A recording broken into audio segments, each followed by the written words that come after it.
right, welcome back to JYR Trades. Today is April 1st, better known as April Fools.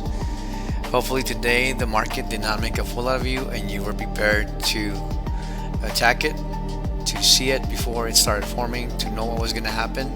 I gotta tell you guys, today was a really special day for me because once again I'm starting to realize that the market is not a random.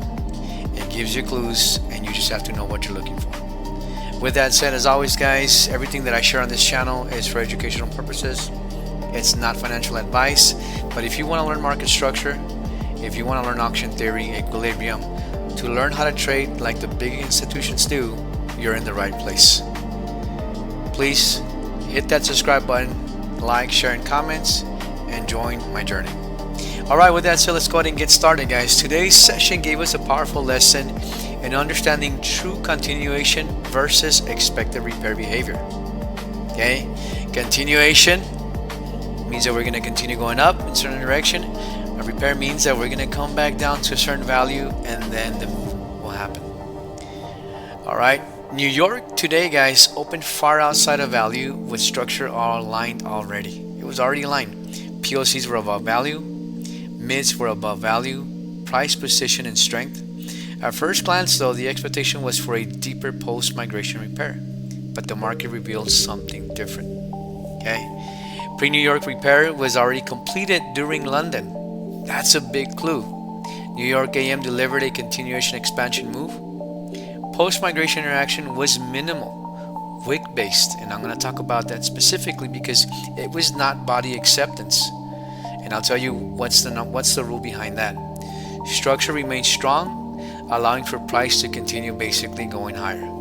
Later in the session guys, New York PM introduced me to a mean reversion cycle, pulling price back towards equilibrium, my Remitar 2.0 levels, confirming the importance of a session awareness and positioning. Okay, today guys was not a trap day. Okay, what was today? Today was a continuation day with a control rebalancing later. Again, a continuation day with a control rebalance later. Alright, the key takeaway guys, simple. Not all days require a repair, even when we open outside of value.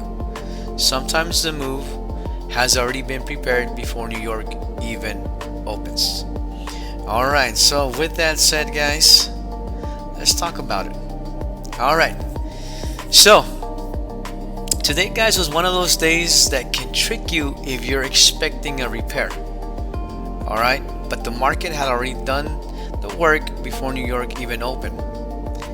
Let that hit you right now. The market had already done the work before New York even opened. This was not a trap day. This was a continuation day, and I'm going to show you exactly why. Alright, so going into New York, this is what we had. Alright, this is price right here, right now. And where is New York value? Well, the two white lines that you see down here guys, this is New York value. So price opened outside and above it. Alright, where are our mids? Well, we have Asia mid right here, price opened above it. Where is our London mid? Our London mid is right here. Okay, now the big question is, where are our POCs? Remember, POCs is the point of controls, one for London, one for Asia guys, have more weight than our actual mids. So price opened above both. So that right there guys is telling us that the structure in general, it's bullish. Okay, now the only thing that had me cautious guys about saying, hey, we want to go longs, the only thing that had me cautious was the stretch. And what do I mean by the stretch? We were already extended. So our previous auction zero guys was right here. This is our price fair value zero from the day before. So at one point when New York opens, it has to migrate. Okay, and it's going to tell us where buyers and sellers agree that this is the new fair auction value. So here, when New York opened, I was measuring it and I'm like, oh my gosh, we're already 663 points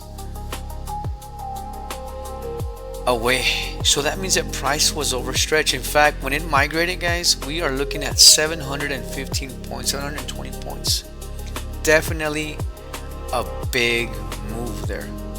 So that was the only thing that had me cautious, because in days before, or in other occasions, I've seen it when it's stretched well over 100 points and our structure is pointing north. Sometimes that can bring us back. Okay, now I need you to understand that we're not guessing here. We still have to look at what market is going to do. All right, so naturally, what am I thinking? Maybe we come back to repair, but I'm gonna tell you guys right now, I didn't think repair was gonna be an option.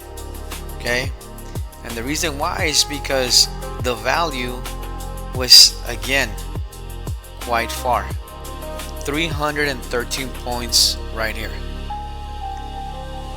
All right, now the other thing is this. Well, you're gonna notice that not every day needs a repair. The key insight right here, guys, it's really simple. What I realized today was that the repair had already happened. Okay, where did it happen? It happened right here. You see this London Valley area low, this yellow line, and here, this is a repair right here. So price didn't have to happen, a repair. Now that was the repair. London moved down pre-New York. That was the repair. New York didn't need to do it again. Now New York didn't skip it, the repair, it just didn't do it again. That's the thing that you need to understand. All right, so let's talk about what happened.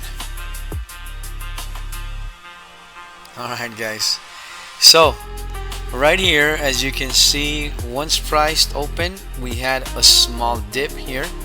You can see price wick down here. Okay, and it started going up. Now here is one of my versions of Remitar. This is a no trade zone for me right here. Okay, and then starts going up, hits the 50, starts coming back down to around the 12. All right, and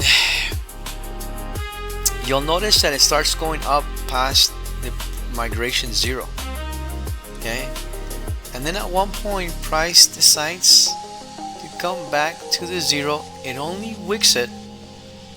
All right, and what does it do after that?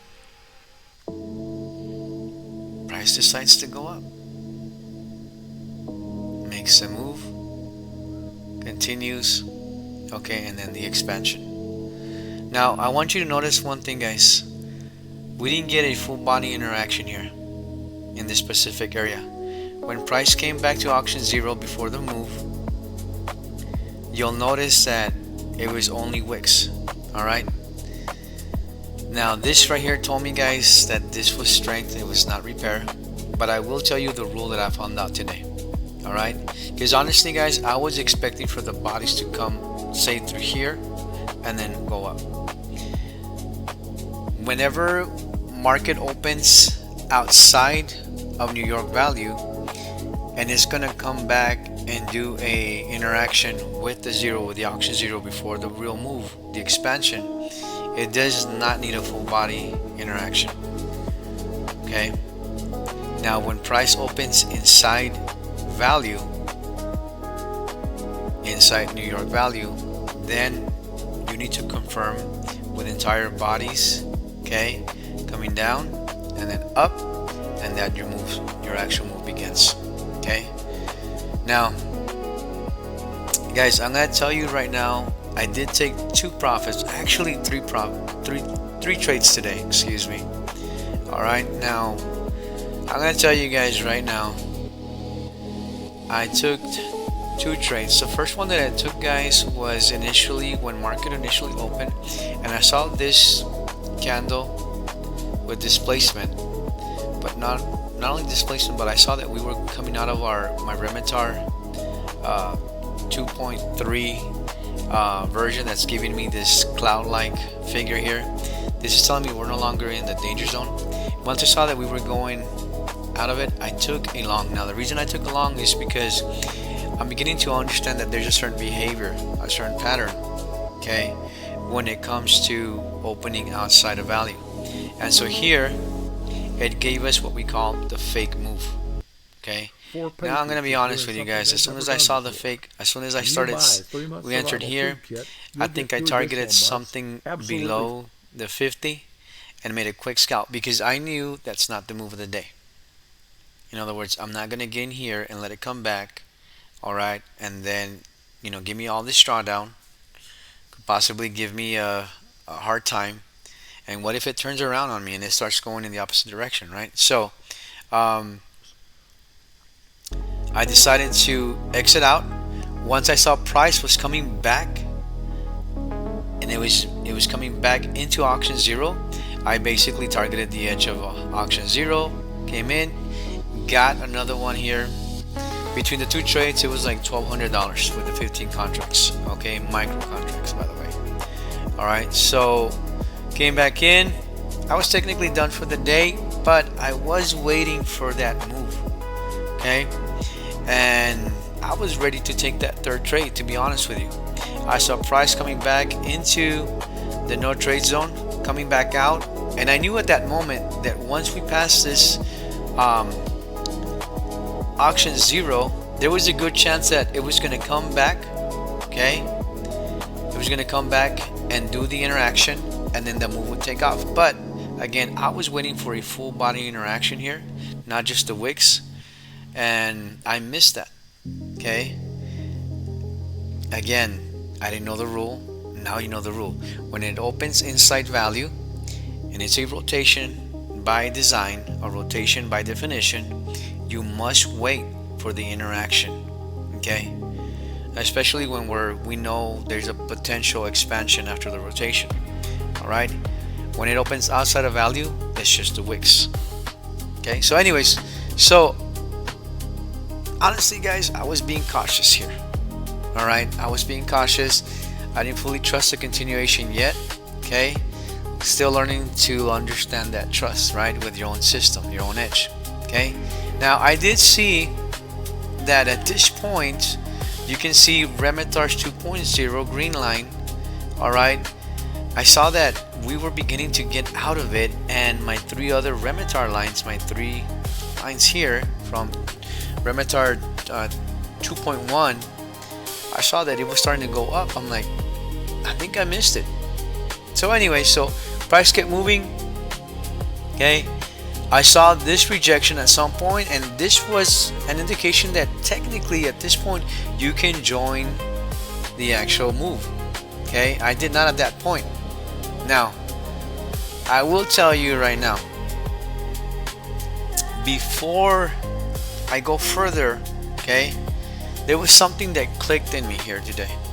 Okay, you need to understand that once price got out of the day under the no trade zone and we were above auction zero and we rejected, the other confirmation that tells us that we're in the right move, that it's not going to come back down anymore, guys.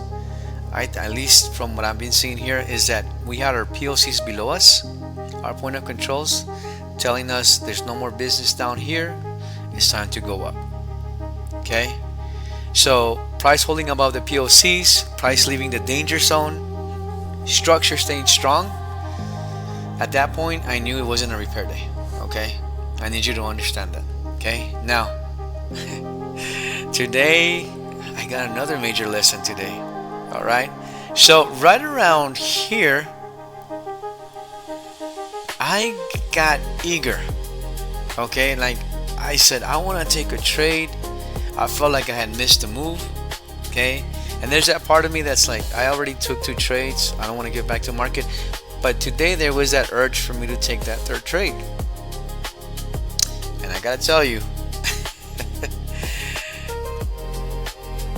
all right, so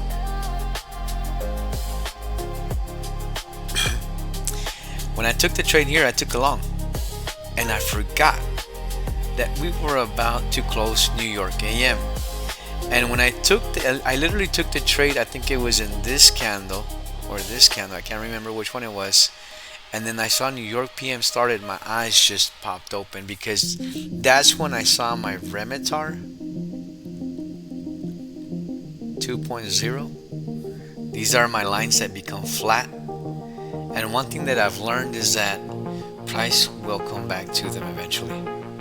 Now sometimes this price will be over here and it makes a decision and then it continues or it comes back in. Okay? So what I'm trying to say is that it's going to make a decision point at some point with it. Okay?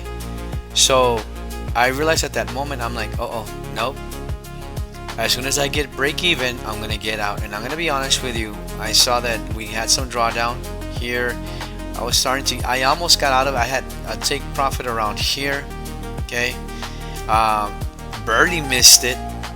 And so I'm like, you know what? This might have hit the ceiling. I'm not sure.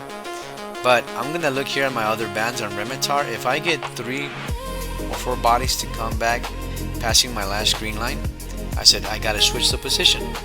Okay, or I gotta exit out, cut my losses, and that's it. Well, it gave me some drawdown, nothing I couldn't handle, but eventually came back in. Here I was tempted to literally get out of the trade, but thank God I stayed with it. Came back up here, and then eventually I exited it right around here. Took a little bit of profit, nothing major, and I got busy with class. And then I saw that at some point, about 40 minutes later, price started coming down. I'll tell you right now, once price hit that 87, back into the 87, I think for me, that would have been the signal to go back. You'll notice that the Remitar EMAs here, they're lining up already, okay, right around this area.